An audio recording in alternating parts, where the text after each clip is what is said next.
Next topic हम लोग जो डिस्कस करने वाले हैं, टॉपिक का नाम है रेट ऑफ डूइंग वर्क। और रेट ऑफ डूइंग वर्क ही हमारा कहलाता है पावर।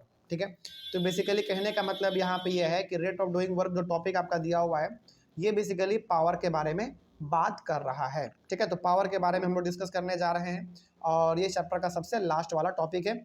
इसके बाद हम लोग अपने बोर्ड पर चलेंगे और पूरा का पूरा न्यूमेरिकल बनाने का सिलसिला हमारा चालू हो जाएगा। ठीक है, शुरू करते हैं। पहले पॉइंट में लिखा गया है कि power measures the speed of work done, that is how fast और slow work is done. Basically power करता क्या है समझिए। पावर बेसिकली ये हमको बताता है ना कि कोई भी काम जो किया गया वो कितने रफ्तार से किया गया, तेजी से किया गया या धीरे से किया गया, इसी को हम लोग क्या कहते हैं, पावर कहते हैं। मतलब देखो बड़ा, हालांकि पावर का प्रॉपर डेफिनेशन क्या है ये तो हम लोग अभी समझेंगे, लेकिन पावर का सिंपल सा मतलब ये होता है कि किसी भी काम को जो किया गया वो धीरे धीरे किया गया या बहुत ही तेजी से किया गया, वही हमारा पावर कहलाता है, सिंपल सा। तो इसको कैसे बोल सकते हैं, power measures the speed of work done, या फिर आप इसको कैसे कह सकते हो, दैट इज हाउ फास्ट और slow work is done. Simple सा बात है। तो पावर हम लोगों को बेसिकली ये बताता है कि कोई भी काम कितने तेजी से या फिर कितने धीरे तरीके से किया गया है, बस इसी को हम लोग पावर कहते हैं। अच्छा, एग्जाम्पल के तौर पे आप इसको ऐसे समझिए, जैसे मान लीजिए घोड़ा है, वो ना मतलब बहुत धीरे धीरे चल रहा है, मतलब हम क्या कहेंगे, घोड़े के पास पावर बहुत ही कम है, सिंपल सा मतलब है। लेकिन घोड़ा बहुत ही तेज दौड़ रहा है, इसका मतलब हम क्या कहेंगे, घोड़े के पास पावर बहुत ज़्यादा है। तो पावर बेसिकली हमको ये बताता है कि कोई भी चीज़ धीरे धीरे हो रहा है कि बहुत ही तेजी से हो रहा है, यही हमारा कहलाता है पावर। हालांकि पावर का प्रॉपर डेफिनेशन क्या है, थोड़ा सा इसके बारे में भी हम लोग समझ लेते हैं। तो पावर का जो पहला डेफिनेशन है वो है आपका, the rate of doing work is called power. मतलब कि आप जो काम कर रहे हो उसका रेट क्या है। रेट का मतलब आप यहाँ पे दाम मत समझना, जो हम लोग बोलते हैं ना कि भैया कैसे रेट चल रहा है आलू प्याज, इस तरीके से नहीं। यहाँ पे रेट का मतलब है कि वो कितने तेजी से काम कर रहा है या कितने धीरे से काम कर रहा है, इसी को हम लोग कहते हैं rate of doing work, simple सा। ठीक है, तो जो भी काम आपका समय के अनुसार हो रहा है, बहुत ही तेजी से या फिर बहुत ही धीरे से, उसी को हम लोग कहते हैं पावर। या फिर इसका एक और डेफिनेशन हो सकता है, the rate of transfer of energy is called power.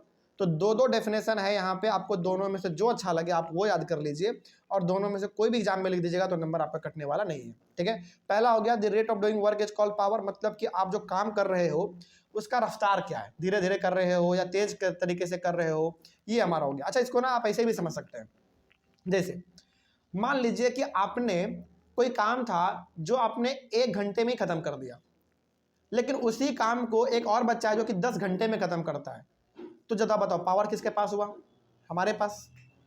जैसे आप सपोज करो कि एक गड्ढा खोदना है, एक गड्ढा खोदना है, उसको हमने, चलो मान लेते हैं कि आपने उस गड्ढे को मात्र 1 घंटे में खोद दिया, लेकिन वहीं आपका एक दोस्त है जो कि थोड़ा सा मोटा है, उस गड्ढे को खोदने में उन्होंने 10 घंटा टाइम लगा दिया। इसका कहने का मतलब है कि पावर आपके पास ज़्यादा है, सिंपल सा, वही हमारा कहलाता है rate of doing work, simple.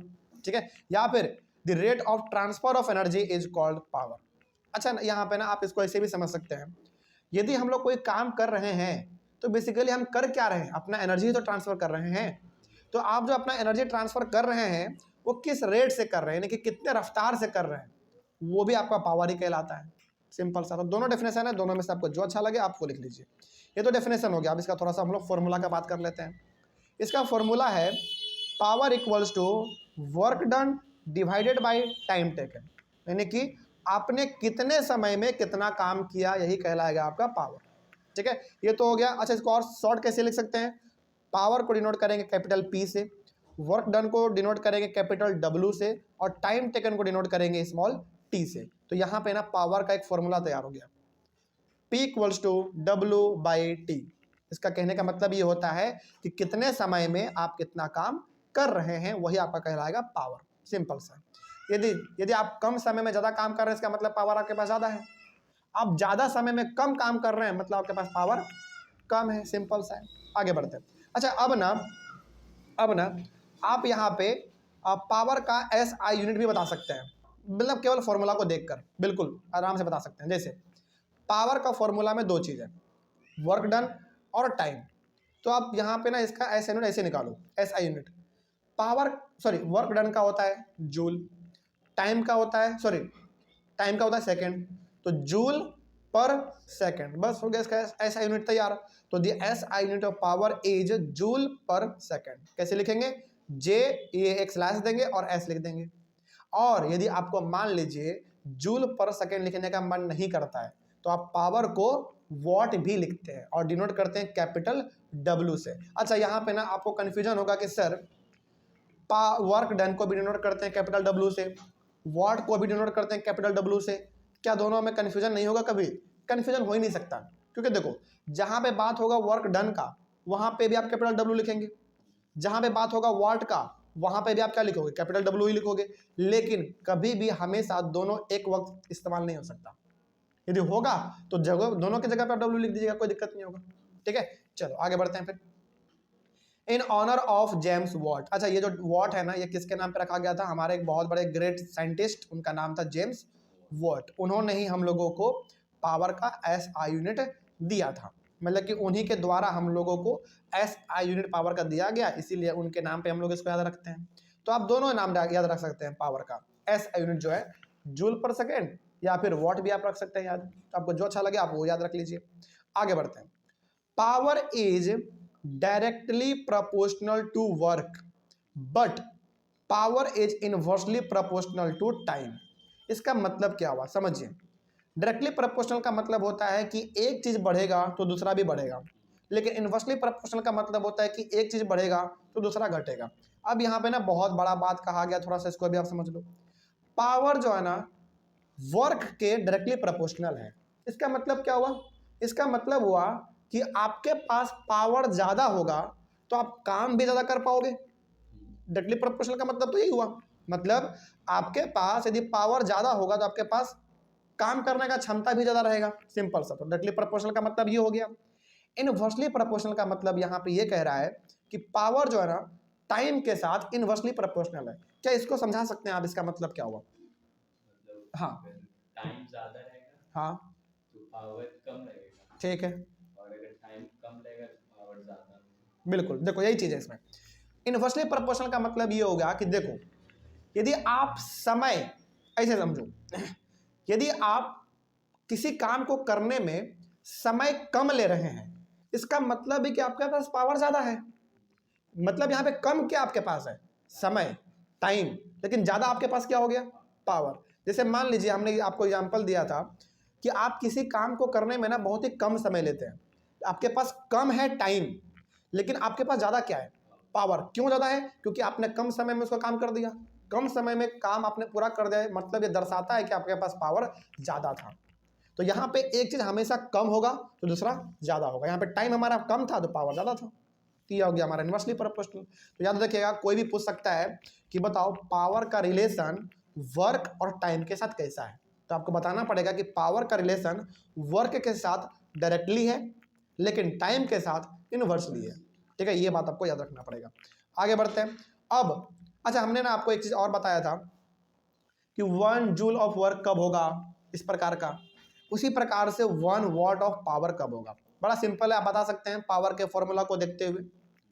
बड़ा सिंपल, देखो when 1 joule of work is done in 1 second, यानी कि 1 जूल का काम यदि कर दिया जाता है 1 सेकेंड में, फॉर्मूला के ऊपर पुट कर लो आप। वर्क कितना होना चाहिए? 1 जूल। टाइम भी कितना होना चाहिए? 1 सेकेंड होना चाहिए। यानी कि 1 सेकेंड में यदि वर्क 1 जूल के बराबर कर दिया जाता है तो आपका कहलाएगा ये 1 वॉट, सिंपल सा। तो पावर कितना कहलाएगा? 1 वॉट कहलाएगा। इसको थोड़ा सा देख लेते हैं कैसे लिखोगे आप। 1 वॉट कब कहलाएगा? जब 1 जूल पर सेकेंड में आपका काम हो जाए, यानी कि 1 सेकेंड में आपका काम कितना हो जाए? 1 जूल हो जाए, तो आपका वही कहलाएगा 1 वॉट ऑफ पावर, सिंपल सा। तो इसको आप ऐसे भी लिख सकते हैं 1 जूल पर सेकेंड। ठीक है, और ये आपका क्या कहलाएगा? 1 वॉट कहलाएगा। ठीक है, आगे बढ़ते हैं। Sometimes a larger unit of power is used called kilowatt.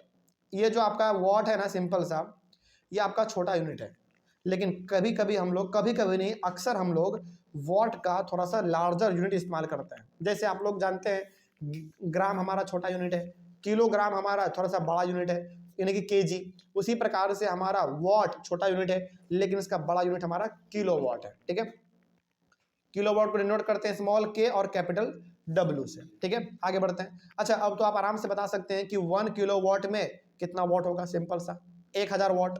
तो 1 kilowatt is equal to 1000 watt. जैसे हम लोग बोलते हैं ना 1000 gram is equal to 1 kg, उसी प्रकार का ये भी है 1000 watt equals to 1 kilo watt, simple सा। आगे बढ़ते हैं। अब यहाँ पे हमारा एक और छोटा सा डेफिनेशन आपको हम दिखा देना चाहते हैं एवरेज पावर का। ठीक है, एनसीईआरटी में दिया गया था इसलिए मैंने यहाँ पे लिखा है। एवरेज पावर का मतलब क्या होता है? देखो, एवरेज पावर का मतलब हो गया कि पावर बहुत सारा दिया हुआ है, उसका एवरेज निकालो आप। तो क्या करते हैं, सभी को जोड़ते हैं, जितना होता है उतना से हम लोग टाइम से डिवाइड कर देंगे। तो इसका फॉर्मूला क्या है, इसके ऊपर भी न्यूमेरिकल आता है। तो लास्ट में हमने इसको क्या लिखा है, देखो एवरेज पावर के लिखा है total energy consumed by total time taken. ये हमारा क्या हो गया, एक फॉर्मूला हो गया एवरेज पावर का। हालांकि इसके ऊपर न्यूमेरिकल बहुत ही कम आता है, लेकिन आएगा तो हम लोग कैसे डिस्कस करेंगे, total energy consumed by total time taken. ठीक है, बस ये हो गया हमारा एवरेज पावर का एक और नहीं बल्कि पहला ही हमारा ये फॉर्मूला हो गया। ठीक है, चलिए आगे बढ़ते हैं इस तरीके से। अच्छा, एक बात यहाँ पे ना आप एक चीज कॉमन देख पा रहे होगे, पावर का फॉर्मूला था work done by time taken, लेकिन एवरेज पावर का, हालांकि पावर ही तो ये भी है, लेकिन क्या लग गया कि वर्ड एवरेज लग गया, लेकिन है तो दोनों पावर का फॉर्मूला। लेकिन यहाँ पे पावर का फॉर्मूला है work done by time taken, लेकिन यहाँ पे total energy consume by total time taken. Time तो बिल्कुल दोनों में डिनोमिनेटर में, तो वो तो समझ में आता है, लेकिन यहाँ पे ना वर्क डन है और यहाँ पे टोटल एनर्जी कंज्यूम्ड है। ऐसा क्यों? दोनों तो सेम ही चीज है, बिल्कुल सेम है। आप वर्क डन बोलो या फिर आप एनर्जी बोलो, बात तो सेम है। तो कहने का मतलब दोनों फॉर्मूला हमारा क्या है, सेम है। बस इसमें बात होता है work done by time taken का, इसमें बात होगा total work done by total time taken का। यहाँ पे आप दो चीज लिख सकते हैं, टोटल एनर्जी कंज्यूम्ड या फिर टोटल वर्क डन, दोनों चीज आप लिख सकते हैं, आपका फॉर्मूला तैयार है। ठीक है, चलिए इस तरीके से हमारा एवरेज पावर का फॉर्मूला मिल गया आप लोगों को। अच्छा, एक बात और यहाँ पे हम बता देना चाहते हैं, जिस बच्चे के पास पुराना वाला एनसीईआरटी बुक होगा उनमें ना एक और टॉपिक दिया हुआ है कॉमर्शियल यूनिट ऑफ एनर्जी, लेकिन जिसके पास एनसीईआरटी का नया वाला बुक होगा उसमें ये टॉपिक दिया हुआ नहीं है। तो जिस बच्चे के स्कूल में कॉमर्शियल यूनिट ऑफ एनर्जी भी पढ़ाया जा रहा है वो आप यहाँ से एक बार देख लीजिए। हालांकि ये तो अब पढ़ाना नहीं चाहिए स्कूलों में, क्योंकि आपके सिलेबस में अब नहीं रहा, एनसीईआरटी इसको हटा दिया है और ये नए वाले बुक में नहीं है, तो हम लोग इसको नहीं पढ़ते हैं। ठीक है ना, क्योंकि इससे सवाल भी नहीं आएगा आपका। यदि एनसीईआरटी इसको हटा दिया है तो इसको इससे रिलेटेड आपका सवाल भी नहीं आने वाला है, क्योंकि पहले ना ये टॉपिक हुआ करता था तो पहले सवाल भी इससे पूछते थे टीचर, लेकिन अब ये हटा दिया है तो ये आपसे सवाल नहीं पूछेगा। लेकिन मान लीजिए किसी स्कूल में पढ़ाई हो रहा है तो आप इसको एक बार देख लीजिए और स्क्रीनशॉट इसका ले लीजिए, इसको लिख लीजिएगा अपने नोट्स में। ठीक है, खास करके ऑनलाइन वाले बच्चे, आप लोगों के किसी भी बच्चे के स्कूल में यदि ये टॉपिक भी हो रहा है पढ़ाई, तो आप इसका स्क्रीनशॉट ले लीजिए और इसको नोट्स में अपना लिख लीजिएगा। ठीक है ना, लेकिन मेरे हिसाब से ऐसा लग रहा है कि अधिकतर स्कूलों में टॉपिक नहीं पढ़ाया जाएगा, क्योंकि नए वाले एनसीईआरटी बुक में ये चीज़ है भी नहीं, और जब पढ़ाया भी नहीं जाएगा तो इसके ऊपर न्यूमेरिकल भी आपका नहीं आएगा। ठीक है, चलिए इस तरीके से क्या ये चैप्टर हम लोग कंप्लीट समझे अपना, बिल्कुल ये टॉपिक भी कंप्लीट हुआ और टॉपिक के साथ साथ हमारा ये चैप्टर भी कंप्लीट हुआ। अभी चैप्टर केवल कंप्लीट हुआ है, लेकिन इसका न्यूमेरिकल अभी बचा हुआ है। तो हम लोग अपने अगले वाले क्लास से यानी कि कल से अपने बोर्ड पर आकर इसके सारे के सारे न्यूमेरिकल्स को डिस्कस करेंगे। लेकिन न्यूमेरिकल डिस्कस करने से पहले इस चैप्टर में 2-3 फॉर्मूला जो आपने पढ़ा, बेसिक फॉर्मूला, पहले हम लोग उसका एक बार रिवीजन कर लेंगे कि कौन सा फॉर्मूला था, वो फॉर्मूला क्या कहता था, कैसे पुट करेंगे, ये सब हम लोग जान लेंगे पहला। उसके बाद फिर हम लोग अपने इसके न्यूमेरिकल्स पे चलेंगे। ठीक है, चलिए तो मिलते हैं हम लोग अपने अगले वाले क्लास में यानी कि कल, और हम लोग अपने बोर्ड पे आके इसके न्यूमेरिकल्स को डिस्कस करेंगे। Thank you very much and have a nice day.